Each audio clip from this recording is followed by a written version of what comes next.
Next on AM 1480 WLEA, the Newsmaker Show. Here's Brian O'Neill. It's Tuesday, and our regular Tuesday guest is with us on the phone. Alfred University history professor, Dr. Gary Ostrower. Good morning, Dr. Ostrower. Hello, Brian. It's been quite a week. Yes. Wanted to get your thoughts on last week's domestic terrorist acts first. Brian, before I mention that, before I speak to that, can I just make an announcement, and that is that there is going to be a live debate between Congressman Tom Reed and his challenger, Tracy Matrano. That's going to be in 2 days. It's on Thursday of this week here in Wlea. It's going to be at the high school at 7 p.m. So if anybody, Democrat, Republican, Independent, wishes to hear this, just show up at Wlea High on Thursday evening at 7 o'clock. Sure thing. As for the news of the week, look, I mean, there's been a lot of ink spilled over this, and I'm sure there will be a lot more. I just find that, you know, as a historian, I'm living in a period that really, in a sense, is almost without precedent. Back right after the Civil War, in 1865, when I say after, I mean immediately after the Civil War, there was an assassination plot against President Lincoln, but it wasn't only against Lincoln. It was against the vice president. That failed. It included the Secretary of State, William Seward, from Auburn, New York. He was very, very badly injured in a stabbing attack and a knife attack. It was, you know, serious, maybe the most serious assassination plot in American history, in the sense that the assassination of Lincoln succeeded. But what happened last week in respect to the assassination attempt, the pipe bomb attacks on former President Obama, Hillary Clinton, and 11 other people, including, of course, CNN News, we've not seen this kind of scope before. And I find it almost inconceivable to think that the president has taken it as lightly as he has. You know, he was asked by a reporter, do you intend to call former President Obama or Hillary Clinton? And his comment was 2 words. He said, I'll pass. Can you imagine Ronald Reagan? Can you imagine Bill Clinton? Can you imagine George W. Bush or his father saying, I'll pass on that? I mean, I think we just got to come to terms with the degree to which there is a tone that's being set at the very, very top that contributes to what we have seen here. And I think that there's an element of that likewise in the Pittsburgh massacre of just this past Saturday. You know, my head is spinning, and I think that's true of many of us. We expect that there's going to be more rather than less violence in the future, and I want to come back to that in a couple of minutes. But I'm sure you have other questions for me, so... Well, on the same topic, one of the headlines on the Drudge Report this morning is this worse than 1968? Now, in 1968, you had the assassination of Martin Luther King Jr. and Senator Robert Kennedy. Your thoughts? Is it worse than 68, Dr. Ostrower? I don't know that it's worse. I don't know that it's better. It's certainly different. What you had back then was a real sense, and in this sense I mean different, a real sense that, you know, the President of the United States, who is in a sense the moral leader of the country, the one person who speaks for all of us, was, you know, so clearly condemned what was happening and really stood on the side of those who were victims. That was especially true for Martin Luther King. Lyndon Johnson, who was president during that period, from Texas, Lyndon Johnson had been in the forefront of expanding equal rights, expanding civil rights, with his sponsorship of the Civil Rights Act of 1964, of the Voting Rights Act of 1965.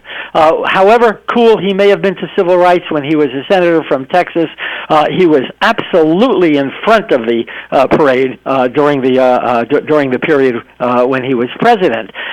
Today we have exactly the opposite.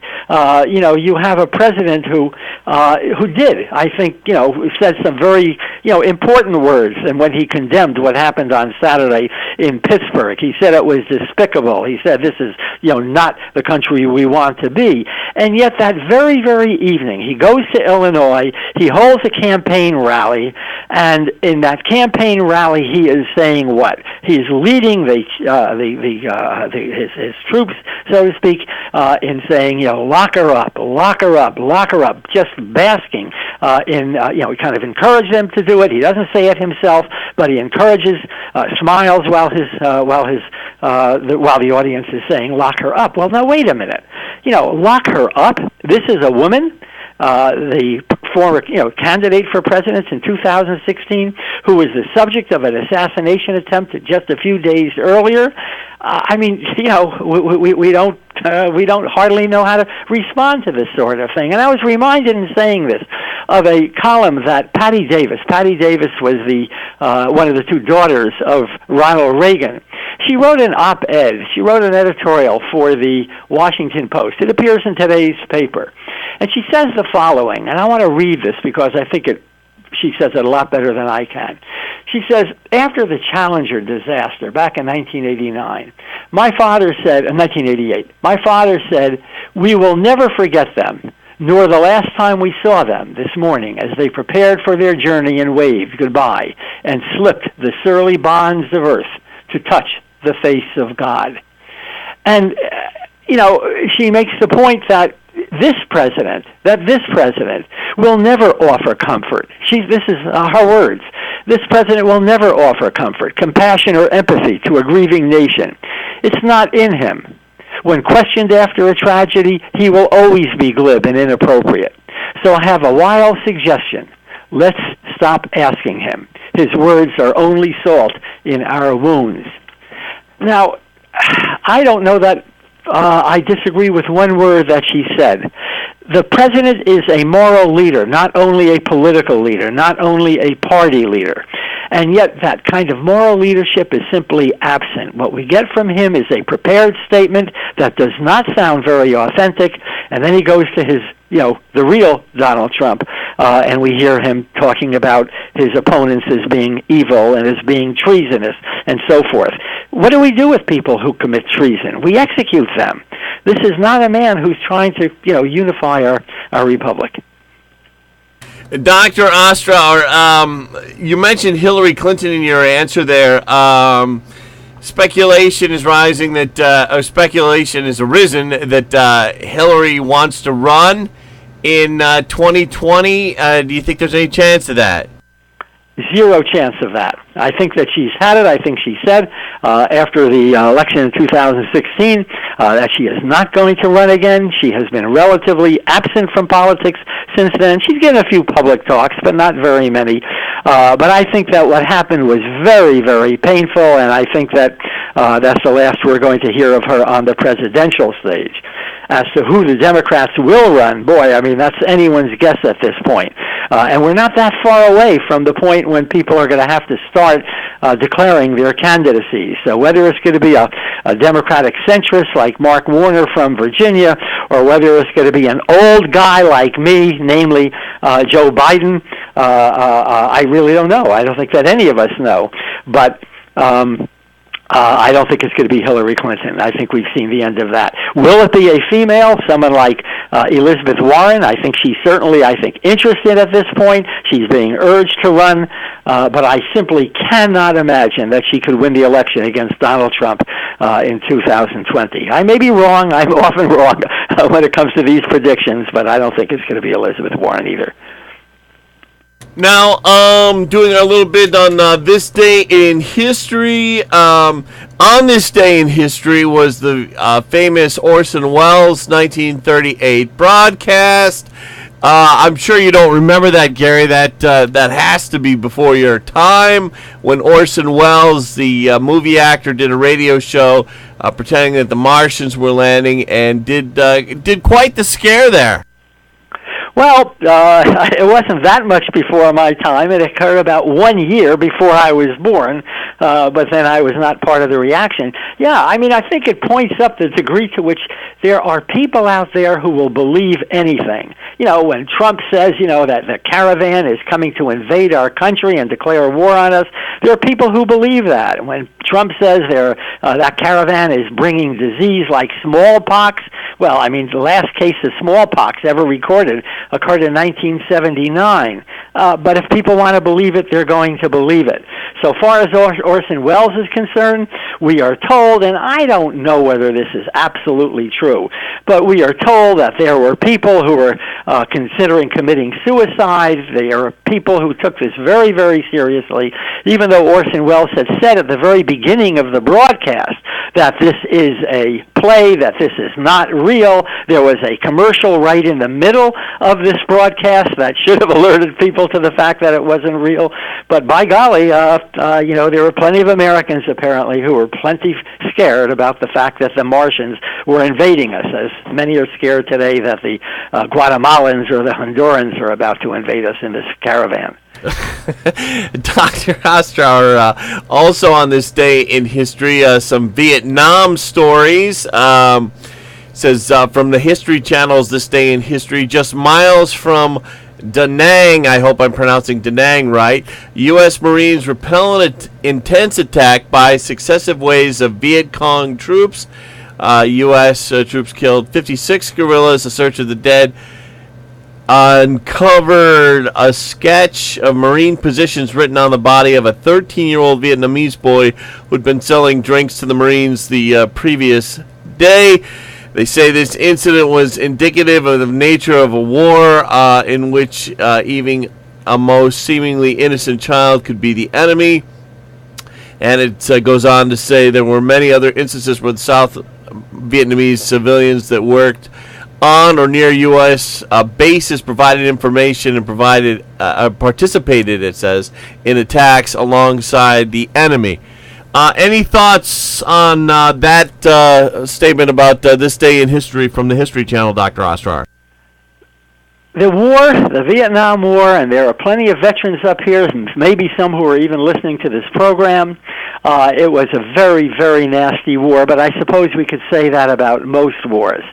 Part of the problem was that, say, in the Second World War, where, you know, the one side wore uniforms identifying themselves as, you know, either Italians or Germans or Japanese, or for that matter, English or Americans or French or whatever, the uniforms kind of gave you away, and the uniforms indicated that you were a combatant, and therefore that you were liable to be, of course, you know, targeted. In the Vietnam War, that wasn't the case. Much of the Vietnam War was fought not by a uniformed North Vietnamese army, although they were certainly there, but it was fought by guerrillas in the South Vietnam. These are people who were communists. They were also nationalists. They lived there. They wore pajamas rather than uniforms, and it was very difficult to know, therefore, whether they were enemy or whether they were genuinely civilian. And so many of them were killed. Many of them were, in fact, civilians. Many of them were not involved, you know, in hostile operations against the U.S. or the South Vietnamese forces. But unfortunately, many of them were you know, involved in such operations. So American troops had to distinguish, when it was almost impossible to distinguish, whether or not you're firing on a you know, legitimate combatant or not. Yeah, so it was a war in which many, many civilians were killed. Americans rue the fact that somewhere in the neighborhood of 57,000 American soldiers died in Vietnam. And our best estimate is that about 300,000 were wounded. About 6 men were wounded for every one who was killed. But the Vietnamese suffered incredible casualties. The best estimate today is about 2 million Vietnamese were killed in that war. It took a terrific toll. And, you know, I'm always surprised, certainly in respect to the contemporary period, that there isn't more anti-American sentiment in Vietnam. When I visited Vietnam just last year, exactly a year ago, I encountered not one iota of anti-American sentiment. And, go figure that. Maybe it has something to do with the fact that most of the people I dealt with were, to one extent or another, involved in the tourist trade. And, they had to, perhaps for, reasons, for economic reasons, be somewhat, civil toward us. But I think it goes beyond that. The fact of the matter is that there is a surprisingly small amount of anti-American sentiment in Vietnam today. Dr. Ostrower, also on this day in history, if we could do one more Vietnam story, 2 U.S. planes, and this is a sad one, 2 U.S. planes accidentally bomb a friendly South Vietnamese village, killing 48 civilians and wounding 55 others. An American team was dispatched to the scene. Investigations disclosed that there was a map reading error by South Vietnamese officers, is what they said. Your thoughts? Well, that wasn't unusual. It happened often. Many American troops were killed in what we call friendly fire, not so friendly, of course. So I don't think that one should be terribly surprised at the incident that you were referring to. I mentioned a moment ago that there were about 2 million Vietnamese who were killed. Many of them were, of course, North Vietnamese soldiers, Viet Cong soldiers, but many of them were civilians, and I have no idea at this point as to whether or not more civilians were killed than combatants. It was a very, very ugly war. And, I teach a course on the Vietnam War at Alfred University. And in that course, I have asked students to write research papers, and not simply to write research papers about the war, but to identify a GI, a veteran, who had been there, and then to kind of connect his experience to the larger war itself.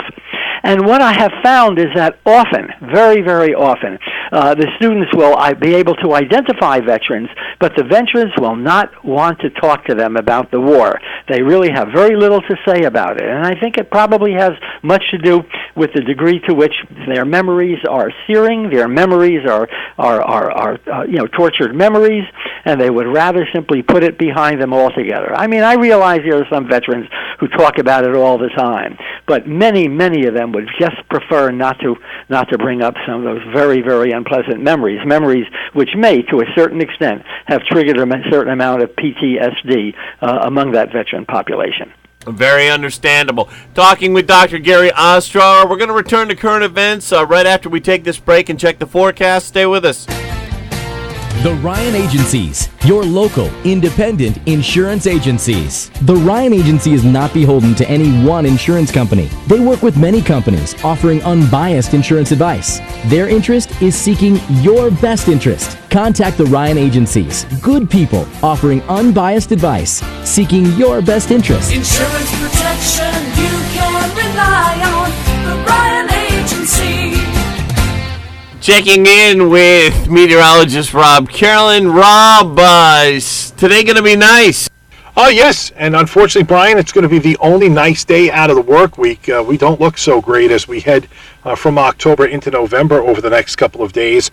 A very active weather pattern is in the process of developing, and it's going to have a pretty significant impact on our weather, especially in regards to sunshine. Today, a pretty nice day overall. It should be partly to mostly sunny and up to about 50 to 55. Sunrise earlier this morning was at 7:42. It'll set tonight at 6:06. Now we'll have clouds on the increase tonight as a very slow-moving frontal system heads our way.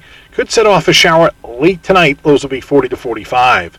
Cloudy, breezy, mild out ahead of the front tomorrow with 60 to 65. There's the chance for a couple of showers. A steadier rain will develop tomorrow night as the front gets closer to us. We're 45 to 50. Rain will continue Thursday. We're 50 to 55. And we're likely going to see leftover showers right into Friday, Brian.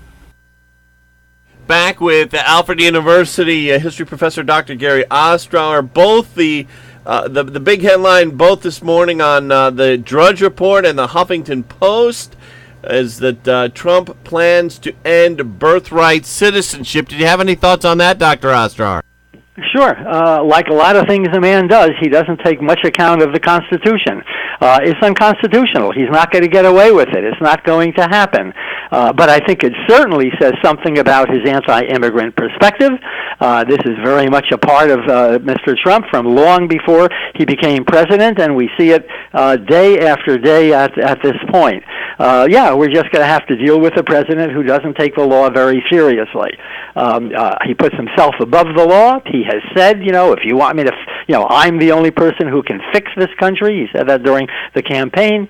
And, we're going to have to put up with this. Brian, I mentioned before that there's going to be a debate between Tom Reed and Tracy Matrano on Thursday at the high school in Wlea at 7 o'clock in the evening. But if I may just kind of impose on you here for a moment, there's going to be two memorial services today, one in Wlea at St. Bonaventure University at 11:30 in the morning, another at Alfred State College and the Engineering Building, SET Building, room number 215, and that's going to be at 7 o'clock this evening. So if anyone listening wants to, in a sense, personally commemorate or, observe, a memorial for the victims of the Pittsburgh shooting, you can go to either St. Bonaventure at 11:30 this morning or Alfred State College this evening. Sure thing. Dr. Ostrower, finishing up with a New York State question. Mark Molinaro, who's running for governor on the Republican side, made a prediction that he was going to put on Sunday, and this is according to Newsday.com, that he was going to pull off a major political miracle and beat Governor Andrew Cuomo a week from today on Tuesday, November 6th, Election Day. All the polls show that Cuomo is well ahead. The one of the more recent polls is 50 to 28. Cuomo's ahead of Molinaro. I'm not sure where Molinaro is getting his information from. Internal polling, maybe, or I don't know. I don't want to say wishful thinking, but what do you think of that, Dr. Ostrower? Well, two things. Number one, I suspect it is wishful thinking. And often, in order to get your people out to vote in the first place, you got to make these sorts of predictions. By the same token, in 2016, an awful lot of the pollsters were saying that Hillary Clinton was going to become the next president of the United States of America, that President Trump, or at least at that time candidate Trump, had less than a 20% chance of winning, about an 85% chance that Hillary would win the election. Well, it wasn't a 100% chance, but the fact of the matter is that, there are upsets. We don't take account of certain things. Maybe the Democrats aren't going to come out to vote. Maybe Cuomo remains a little bit less popular than a lot of people think that he is. So, I'm going to accept conventional wisdom on this one. In all likelihood, Cuomo is going to win, and he's going to win decisively. But I would not rule out the possibility, I certainly wouldn't rule out the possibility, of a Molinaro upset. So, we're going to have to be a little, how shall I put it? We're going to have to be a little patient on this one.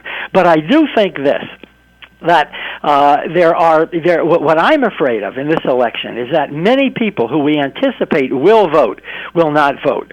And my evidence is this. When Tracy Matrano ran against 5 other candidates in the primary, in the Democratic primary for the congressional seat back in June of this year, with all of the information, with all of the excitement about the election, the fact of the matter is that, if I'm not mistaken, only about 13% of all eligible Democrats actually voted. And if that's the case, it means that there may be a good deal less interest in this election than we claim there is right now. So, Brian, let's be patient. With that, we are out of time. Dr. Ostrower, as always, thanks for coming on. Well, thank you very much for having me here.